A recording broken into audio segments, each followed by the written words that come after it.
Oystermouth Radio, in conjunction with Roysted Oyster Productions, are hesitant to present a Christmas spectacular for the whole family. Ladies and gentlemen, for your delight, delectation and downright indifference, we give you a Panto for all seasons. It is a snowy Christmas Eve in old Oystermouth town. Carol singers dressed in Victorian garb stand in groups under the yellow glow of street lamps. Robins perch picturesquely on every available log. Hey, you lot, why don't catch a yellow light under a street lamp? The Christmassy spot outside the Roses house, mate, since time immemorial. Get lost, we was here first. Ooh, very good-will to all men, that is, I must say. Shove off! Don't you push me, Barry. She pushed me. Push it back.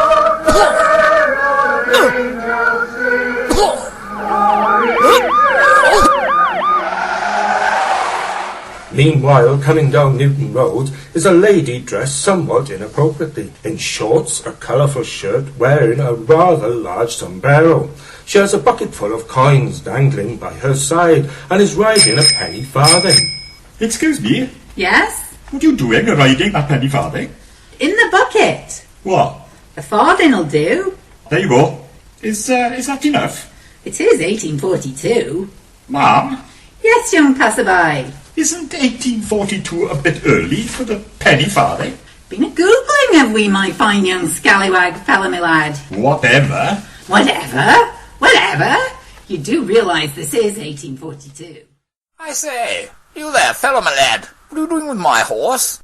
I'm afraid this horse is illegally parked, sir. I am ascribing him a parking ticket. You do realise this is 1842? One can park one's horse wherever one pleases, for free. No, sir. Ascribed up there, clear as my Uncle Eric it is, before 1900, you has to pay 2 sovereigns cash. On Christmas Eve? Who are you, Ebenezer Scrooge? It will be obvious to those of you of a literary bent that this being December 1842, a whole year must pass before Mr. Charles Dickens's masterpiece A Christmas Carol is published. Carry on. 2 sovs, Gov. Oh, well, there you go, and I hope it jokes you. And a bag of bar humbugs to you too, sir. 88, 89, 90. 90 sovereigns. 2 carriages chained to a tree, and 1 come round next Thursday and we'll check for some spare cash under the bed, shall we, darling? Not a bad Christmas Eve in all. Get some kip, then see if we can't do anybody outside the church for midnight mass. Oh, I do love Christmas.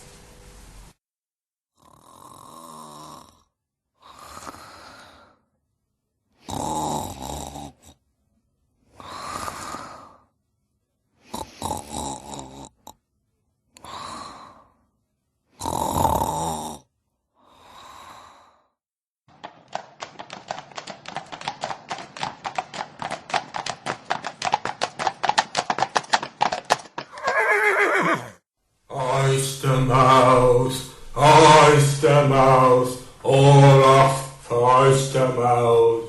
Who's there? What's that? Behind you! Oh my God!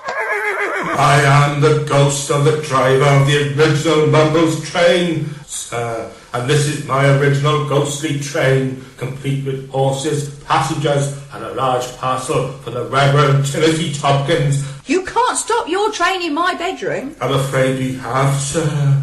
What are you doing here? To remind you of your happy childhood, before you became the miserable git you are now, sir. With a ghost train? The Mumbles Ghost Train, sir, the world's first passenger service, originally built by Act of Parliament in 1804. All right, enough already. Anyway, what are you on about?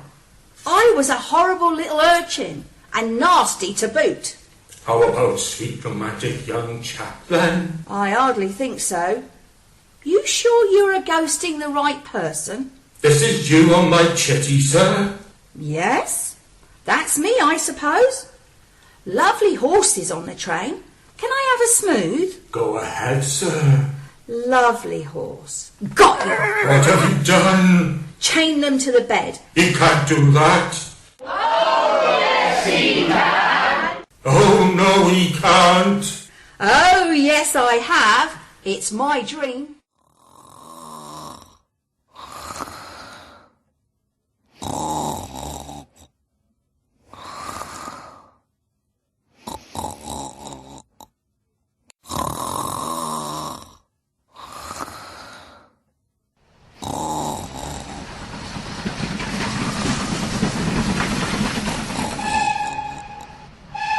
Oystermouth! Oystermouth! What now? I am the ghost of the driver of the ghostly Mumble steam train, sir. And this is my ghostly train, complete with whistle, passengers, and a large parcel for the Reverend Timothy Tompkins' grandson. It is our intention to remind you of the miserable gentleman you is now, sir. What about if I just admit the miserableness and you head off to the pier? What about Tiny Tim? He's a right little tearjerker, he is. Is he? Essential to the plot is Tiny. No Tiny, no cry. No Tiny, no cry. Oh, there he is. No Tiny, no cry. Right, Tiny, back on the train and we'll go scare the out of that woman at number 5.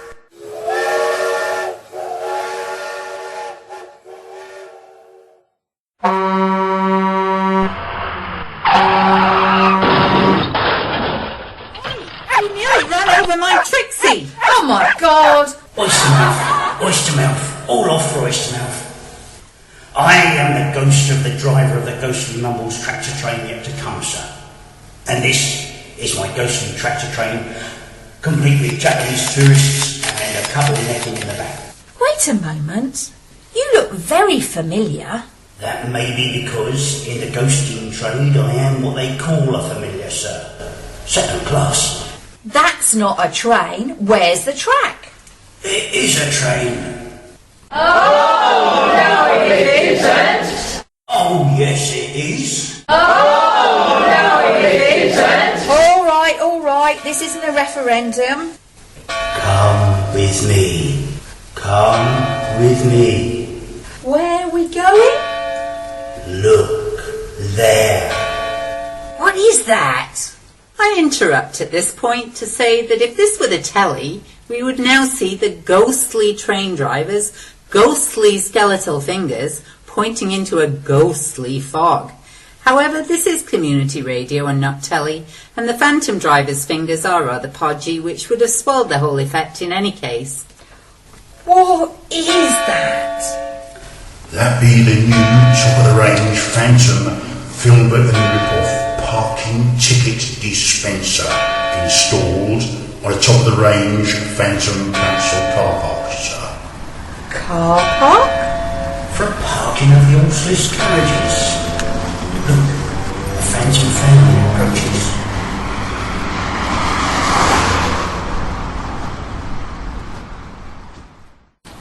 £50p for an hour. That's very reasonable, my love. We can just afford that, my darling. Presents! Presents! Fat face! Not yet, Tiny Tim. Fat face! Is that Tiny Tim? He's ancient. I'd imagined he was a little lad. It is 2013, sir. He is ancient. God, he's horrible. Can't see him being much of a tearjerker. Enter your car registration, it says here, my love. Well, do as it says, darling. You know this has taken away all the joy of offering the unused time on a ticket to a total stranger. Seeing the glow of gratitude pass across his face like. Progress, Father. Progress be buggered. Arthur, language. Not invented Tiny Tim. He can't hear, he's well past senile years. Arthur, not on Christmas Eve. Come on, the co-op's still open. Let's see if those frozen chicken drumsticks are still on offer. You enjoyed those last Christmas, didn't you? I did, Mother, I did. Come with me. Now where? Through yonder window. Oh, it's Mum, Dad and Tiny Frankenstein. Can we squeeze another pot out of that tea bag, Mother? Right then, what's in this letter? Letter, Father? Oh, God. Oh, my Lord. Oh, no. Father, stop that wailing. You'll hurt yourself butting the wall. Oh, no. No, no. Father, you're frightening Tiny Tim. Me? Frighten him? It's him who scares the daylights out of me. £30 for parking. £30. Give it here. Cameras, an hour and 5 minutes, 5 minutes over. It was Christmas Eve, remember? When Tiny Tim ran around Fatface chasing that screaming shop assistant. And then straight out of the door with an armful of extra large t-shirts. Well, they were on sale. They had to call the police, Mother. And the RSPCA. Oh, Father, we must have gone over our time. We'll just have to return Tiny's jumper. I knew we couldn't afford it. Tiny. Here, boy. Give Daddy a jumper. Come here, son. Got ya, you decrepit old... Father, don't pull so hard. You'll have his head off. Oh, God. This jumper's covered in drool. And, ugh, what's that? Oh, it'll sponge off. Enough, ghostly train driver. I've had enough. I feel sick. Sick? You're supposed to feel pity, remorse, utter despair, and a dose of the I promise to do betters. Not throw up all over the phantom pavements.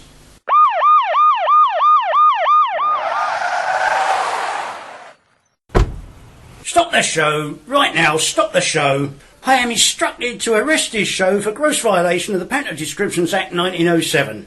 In what regard, officer? In what regard? In a multitude of regards, sir. A veritable plethora of regards, sir. For example, it has no... Oh, no, it doesn't. Oh, Yes, it does. Does it? Oh, no, it doesn't. See, it doesn't. Oh, Yes, it does. I'll have the lot of you arrested. Oh, no, you won't. Oh, yes, I will. Where was I? A veritable plethora of regards. Where are your ugly sisters, I ask myself? Where are your Cinderellas? Where are your principal boys, a slapping of their thighs? And where is your beanstalk, eh? Tell me that. You do have a point, I suppose. And there's no throwing of sweets into the audience, or who wants to come on stage, or the shouting of me, me, me. That's the best bit. Not a topical reference in sight. And as to your double entendres... Double entendres? Have you given me one? I don't think so. I'm afraid I'll have to ask the show to accompany me to the station, sir. Is there no way out of this, officer? Could it plea bargain? You mean, give us a break, my lad? That sort of thing. Well, let me have a think. Right, what's that horrible giant a-doing over there? Where? Behind you. What? Over there? No, behind you. Where? Over here? No, behind you. Fair enough, sir. That all seems in order. This time, I'll let you off with a warning.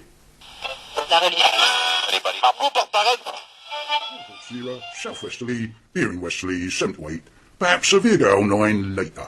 Rain, then showers, moderate or poor, becoming good. Right. Well, there you go, sir. I told them that Christmas Carol business wasn't a panto. Did they believe me? So where does that leave us? Oystermouth Car Park Farmers Market. If that traffic jam of cars making alternative parking arrangements don't deceive me. Get your magic bean, yeah? Cow! Get your organic cow here! Not a lot of action on the magic bean front. Not a lot of action on the cow front, I'd say. Mind you, if you was to mince her all up, stuff her full of herbs and ram her in a few buns, it might be a different story. No. It talks. Well, the front half does. The back half is usually pretty quiet, to be honest. Though I have heard the odd, did you have to? Shouldn't Geoffrey say hello to the audience? Oh, Panto Police. Do you think all the nice boys and girls would like some sweets, Daisy? Oh, yes, we would. Oh, yeah, they would. Throw 'em a sweet quick before they gets ugly. There you go, kids. Don't eat it all at once. Let's get on with it while they're distracted. Where was we? Bottom of page 20? Right. 5 hours and I haven't made a bean. Well, Jack, my lad, it's your lucky day. How about a magic bean for the cow? Is it organic? Yeah, of course. What's it do magic-wise? It grows at a phenomenal rate and produces huge crops. I hate beans. No, Norman, that's the magic bit, you see. It grows lava bread and cockles. Ready packed. Lava bread cockles? I hates them more than beans. I can see you've never been to Swansea Market, Jackie, my boy. Have you seen the price of lava bread and cockles? Your mother'll make a fortune in no time. She would? Yeah, none of that swanning around Penclouth in a headscarf and wellies neither. We'd be rich. Rich. You'd be able to afford a 2 up, 2 down in the back of Mumble's son. Daisy, meet your new owner. Just one thing before I go. It'll only grow if planted up the wall of Oystermouth Castle. Get yourself an allotment or sneak in somebody else's when it's quiet. You got that?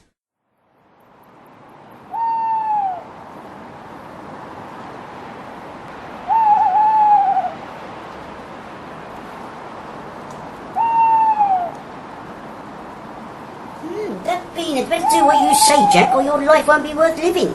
I hope you has the receipt safe. Quiet, ma'am. We're there.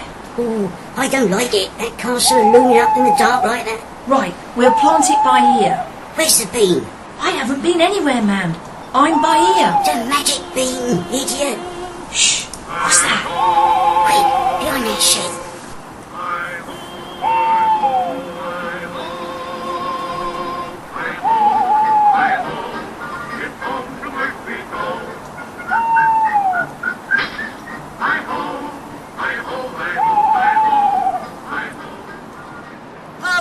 By the right.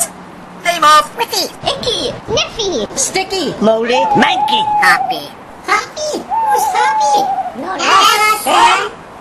Me, sir. Sorry, sir. Wrong Panto, sir. On your way, lad. Monkey, where's the bean? I haven't been anywhere, Sarge. The bean, you idiot. We planted by her. Who, madam, are you? That's me, ma'am. And what's this about a bean? Oh, it's magic bean. Monkey scum. And what is it to you, whoever you are? I'm Jack. This is me, ma'am. And we're out for a walk. In the middle of the night? We could ask you the same question. Well, I'm smelly. I wondered what it was. A sniffy, whiffy, pongy, stinky, moldy, monkey and happy. Have you gone yet? Oh, it's much better than the path going in, Sarge. Go on, get lost, too. We can't eat dwarves, it's not allowed. No, it isn't. Read your Panto descriptions, Act 1807. Never mind all that. What's this bean you are on about? It's the magic bean. This is the magic bean. No, this is the magic bean. Who are you? I'm Buttons. This is Cinderella. And this here is the magic bean. We've all been done. Well, ladies and gentlemen, it's come to something when you can't buy a magic bean without wondering if it's fake. Anyway, they tossed their beans away and went off home. But Jack and his mum were not going to let this slide, were they?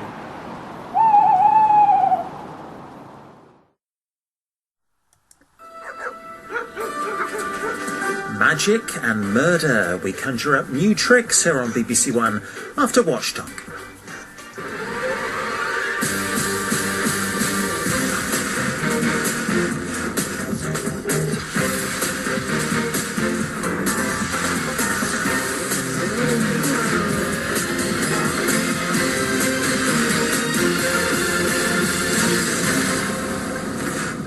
Good evening and welcome to this week's Watchdog.